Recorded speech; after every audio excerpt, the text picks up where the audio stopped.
दोस्तों, आज की कहानी है बूढ़े पति के साथ जवान बीवी का संबंध। कहानी पसंद आए तो वीडियो को लाइक एवं सब्सक्राइब जरूर करना। अरे सुमन जी, आज तो आपने पूरे घर को ही खुशबू की चाशनी में डिबो दिया है। हमसे तो रहा ना गया, इसलिए चले आए आपकी जुदाई दुनिया में।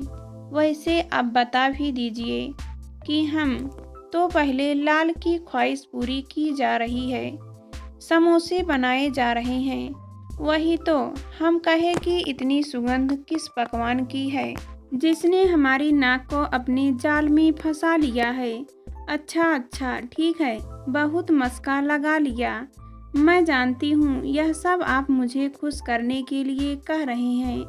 वैसे भी इन बूढ़े हाथों में अब वह बात नहीं जो सालों पहले हुआ करती थी, वरना जिस खुशबू ने दूसरे कमरे में जाकर आपकी नाक को बंदी बना लिया है, वह मेरे करीब तक न आई।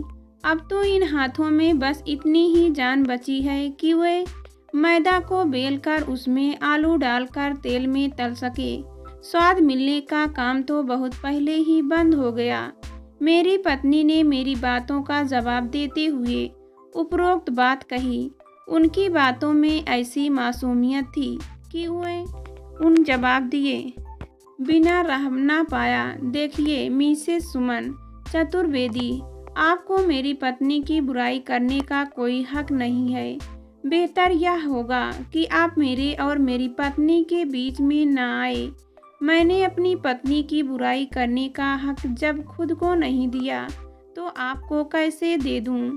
मेरी बात सुन वे फूलों की तरह खिलखिला उठी और मुस्कुराते हुए कहा, वैसे मिस्टर चतुर्वेदी, आपकी जानकारी के लिए बता दूं कि मिसेस चतुर्वेदी आपकी पत्नी है और मैं ही मिसेस चतुर्वेदी हूँ। यह कहकर वह और जोर जोर से हंसने लगी। आज बहुत दिनों बाद मैंने अपनी पत्नी को इतना खुश देखा था और तभी मैंने कहा, वैसे आपको यह बात बता दूं, आपके हाथ भले ही समय के साथ बूढ़े हो गए हों, पर आपके हाथों का स्वाद और भी जवान हो गया है। मेरा इतना कहते ही वह शर्मा गई और दूसरी ओर मुंह फेर लिया। तभी मुझे खुराफात सूझी और मैंने व्यंग करते हुए कहा, वैसे झुर्रियों वाले चेहरे को मैंने पहली बार शर्माते हुए देखा है। मेरे यह कहते ही वे गुस्से में मेरी ओर मुड़ी। यह सही नहीं है चतुर्वेदी जी, पहले अंतरिक्ष की सैर करा दो, फिर जमीन पर धम से गिरा दो, और जो आप अपने मुंह से नहीं अपनी झूठी बुराई करके मेरे मुंह से अपनी तारीफ करवाती हो वह सही है। मैंने उन्हें शक की निगाहों से देखते हुए कहा। वे मंद मंद मुस्कुराने लगी। तभी मैंने उनकी शिकायत करते हुए कहा, भाई यह बढ़िया है, बेटे को बना दो राजा, दिन रात उसकी सेवा करो। और तो और साहबजादे के लिए समोसे भी बनाए जा रहे हैं। हम पर तो कोई ध्यान ही नहीं देता। हम इतने दिनों से महरी बनाने को कह रहे हैं, पर वह नहीं बनाई गई। बेटे ने जो एक बार समोसे बनाने को कह दिया तो वह तो उसी दिन बनाए जाएंगे। अरे नहीं नहीं, उसने बनाने को नहीं बोला, वह तो मेरा मन हुआ तो उसके लिए बना दिए। पत्नी जी ने कहा, तो यह तो और भी शिकायत करने की बात है। यहाँ हम बोल बोल कर थक गए और उसे बिना बोले ही समोसे मिल गए। वाह, वैसे यह बताने की कृपा करेगी कि उसकी इतनी देखभाल क्यों की जा रही है। मेरे ये शब्द उनके दिल में तीर की भांति चुभ गए और उन्होंने आंसू भरी आंखों से मुझे देखा। उनकी आंख में दर्द साफ झलक रहा था। मैं सब समझ गया और मैंने नजरें झुका ली। उन्होंने कहा, वे अनिल को खाने के लिए बुलाने जा रही वहां से जाने लगी। तभी मैंने उन्हें रोका और कहा, मैं अनिल को खाने के लिए बुलाने जा रहा हूँ। मैं जैसे ही जीने चढ़ने के लिए मुड़ा, उन्होंने अपनी साड़ी से आंसू पोंछ लिए। मैं आहिस्ता आहिस्ता अपने कमजोर पैरों से जीने चढ़ने लगा। मुझे डर लग रहा था, पर इस बात का नहीं कि मेरे पैर मेरा वजन न सह पाएंगे और मैं गिर पड़ूंगा, बल्कि इस बात से जरूर डरा हुआ था कि मैं अपने बेटे के उदास चेहरे का सामना कैसे करूंगा। अपने हंसते खेलते अनिल को यूं गुमसुम पड़ा कैसे देखूंगा। यह सब सोच सोच कर मेरा दिल बैठा जा रहा था। फिर भी मैं साहस जुटाकर जीने चढ़ने लगा। जैसे ही मैं ऊपर पहुंचा, मैंने अपने आंसू पोंछ लिए और उसके कमरे की ओर बढ़ने लगा।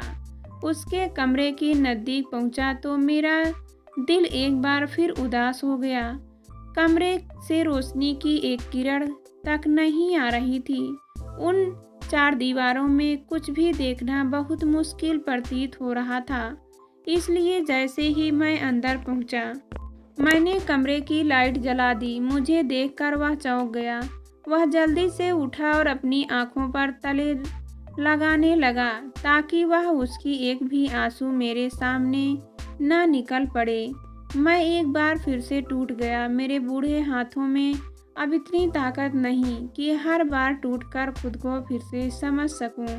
वह भले ही अपने आंसू छिपा ले, पर उसका पिता हूँ, मैं उसकी नस नस को वाकिफ हूँ। इससे तो पहले ही अच्छा था मेरा बेटा कम से कम अपने पिता से गले लगकर रो तो लिया करता था। अब बड़ा हो गया है ना वह। मैं एक पल के लिए सोच में डूब गया। यह कैसी परिस्थिति है जहाँ एक पिता और पुत्र अपने अपने आंसू रोके हुए एक दूसरे के सामने खड़े हैं, पर एक दूसरे को गले लगाकर रो नहीं सकते। मैं यह सब सोच ही रहा था कि तभी अनिल ने कहा, पापा आप यहाँ, कुछ चाहिए था आपको? मैं एकदम चौंक गया हूँ।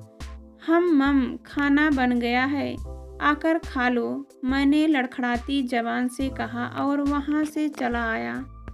अगर थोड़ी देर और रुकता तो रो पड़ता। आखिर कौन सा पिता अपने बेटे को अवसाद के दलदल में फंसा हुआ देख सकता है। मैं तो केवल उस तक रस्सी पहुंचाकर उसे इस दलदल से बाहर निकालने का प्रयत्न कर सकता हूँ, पर बाहर निकलना उसे है। उसे उस रस्सी को पकड़ना होगा, पर शायद अब वह खुद से हार चुका है। वह उस रस्सी को पकड़ना ही नहीं चाहता। यह सोचते सोचते मैं कब नीचे आ गया पता ही न लगा।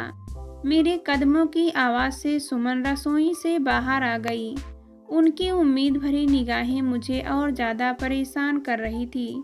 इसलिए मैं चुपचाप अपनी झुकी हुई निगाहें लेकर खाने की मेज पर बैठ गया।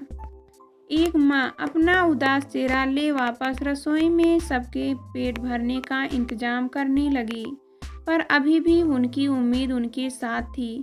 वह इस उम्मीद में थी कि कम से कम आज तो उनका बेटा अपने मनपसंद रोम समोसों को मेज पर सजा देख पेट भरकर खाना खा लेगा, जिस पर अनिल को मैं ऊपर देखकर आया था।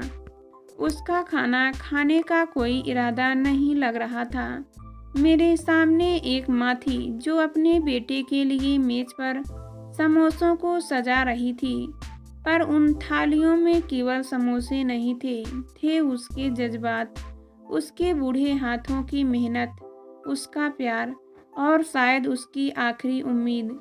पर मैं तो यह भी यकीन के साथ नहीं कह सकता था कि आज उसका बेटा खाना खाने जाएगा भी या नहीं। मेरी सारी उम्मीदें तो पहले ही टूट चुकी थी, पर मैं नहीं चाहता था कि एक माँ की उम्मीदें टूटे, क्योंकि मैं जानता हूँ कि कितना दुख होता है उम्मीद टूटने पर इन सब की जड़ एक शब्द है, मेरी बेटी का अवसाद में जाना, मेरी पत्नी की आंखों में दुख का सपना, मेरी सारी उम्मीदों पर पानी फिर जाना आदि सब एक शब्द की वजह से है, नौकरी। मेरा बेटा करीब 32 साल का होने को आया है, पर उसकी आज तक सरकारी नौकरी नहीं लगी। पर मेरे बेटे को दुख ना होता और ना ही मुझे होता अगर वह पढ़ाई ना करता, अच्छे से तैयारी ना करता। उसने तो जी जान लगा दी थी। उसका कमरा ही पुस्तकालय बन चुका था और केवल नाम का ही नहीं, उसमें हर एक किताब मिल जाती थी। जो भी चाहिए। वह रात को 2-2, 3-3 बजे तक न सोता था, बस पढ़ता रहता था। उसकी गलन व मेहनत आज उसके किसी काम की नहीं आ रही है। यह सब उस दिन शुरू हुआ था जब उसका पीएसीसी का परिणाम आने वाला था। उस दिन हम सब अपने हंसते खेलते अनिल के साथ इसी मेज पर बैठकर उसकी परीक्षा के परिणाम के आने की प्रतीक्षा कर रहे थे। पूरे घर में शांति थी। अनिल ने हमसे बड़े आत्मविश्वास से कहा था, देखना मम्मी, देखना पापा, इस बार तो मेरा चयन होकर ही रहेगा। उस समय उसकी वाणी में जो जोश व उत्साह था, उसने हमें भी यकीन दिला दिया कि हाँ, लगातार 3 बार असफलता का मुंह देखने के बाद इस बार मेरा बेटा जरूर सफल होगा। हमने बहुत उम्मीदें जोड़ ली थी उस परिणाम से। तुरंत जैसे ही उसके परिणाम सामने आए, मेरा बेटा बहुत उदास हो गया। उस दिन पहली बार उसने अवसाद के दलदल में अपना पहला कदम रखा था। वह उस रात कुछ भी ना बोला। उस दिन मुझे भी बहुत बड़ा झटका लगा था। उस दिन घर में 3 लोग थे, पर मेरा घर किसी खंडर की भांति लग रहा था। सब निराश थे, पर हम में से कोई भी इस बात का उम्मीदवार अनिल को नहीं मान रहा था। पर उस दिन जाते जाते उसने मुझसे एक बात बोली थी, मुझे माफ़ कर दो पापा, मैं आपके लिए कुछ भी ना कर सका। उसके बाद हमने अपने पहले वाले अनिल को खो दिया।